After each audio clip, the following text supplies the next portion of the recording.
ഇവിടെ XAUSD ഇനി നമുക്ക് എൻട്രി ഒരു സാധ്യതയുള്ളത് ഈ 1 hour ഓർഡർ ബ്ലോക്ക് ആണ്. 1 hourൽ ഇവിടെ ഒരു ഓർഡർ ബ്ലോക്ക് കാണാം. ദേ ഇവിടെ തൊട്ട് ഇവിടം വരെ മാർക്ക് ചെയ്യാം.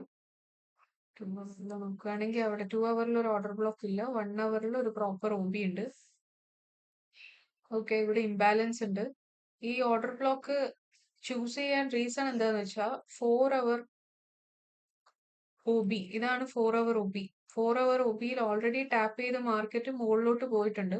എന്നാൽ ഈ ഒരു സ്ട്രക്ചർ ബ്രേക്ക് ചെയ്ത് മുകളിലോട്ട് പോയിട്ടില്ല. അതുകൊണ്ട് താഴേക്ക് വന്നു.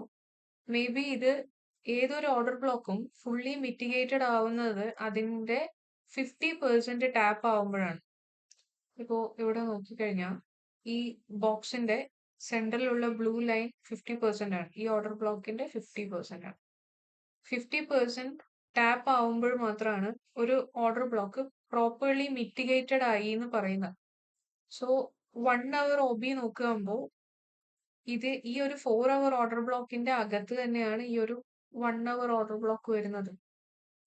അത് 50%ന് താഴെയുമാണ്. അതുകൊണ്ട് ഈ ഓർഡർ ബ്ലോക്ക് ഇവിടെ ടാപ്പ് ചെയ്ത് കഴിയുമ്പോൾ നമ്മൾക്ക് നല്ല ഒരു റിജക്ഷൻ കിട്ടുകയാണ്. ഇവിടുന്ന് ഒരു നല്ല പ്രോപ്പർ മൂവ് കിട്ടുകയാണെങ്കിൽ നെക്സ്റ്റ് മൂവിൽ ഒരു എൻട്രി പ്ലാൻ ചെയ്യാം.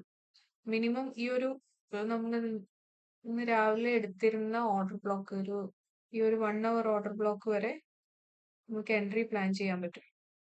ഇതാണ് ഇനി അടുത്ത ഒരു ഓർഡർ ബ്ലോക്ക് ഉള്ളത്. അതിലേക്കാണ് മാർക്കറ്റ് വന്നുകൊണ്ടിരിക്കുന്നതെന്ന് തോന്നുന്നു. അത് മാത്രമല്ല ഈ ഒരു മൂവ് അപ്പോൾ ഡേ ടൈം ഫ്രെയിം നോക്കുകയാണെങ്കിൽ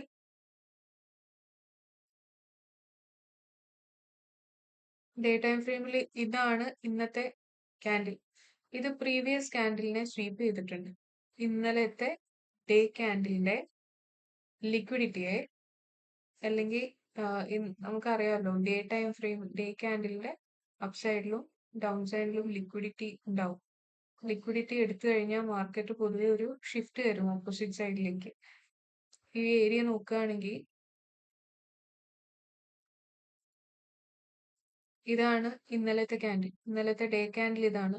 ഇതിനെ ഇന്നത്തെ ഡേ ക്യാൻഡിൽ സ്വീപ്പ് ചെയ്തിട്ടുണ്ട്. അതിന്റെ താഴെയാണ് ഈ ഓർഡർ ബ്ലോക്ക് വരുന്നത്. അതുകൊണ്ടുകൂടെ ഇതൊരു വാലിഡ് ആവാൻ ചാൻസ് കൂടുതലാണ്. സോ ഇവിടുന്ന് ഒരു എൻട്രി പ്ലാൻ ചെയ്യാം നേരത്തെ പറഞ്ഞ ടാർഗറ്റ് വരെ.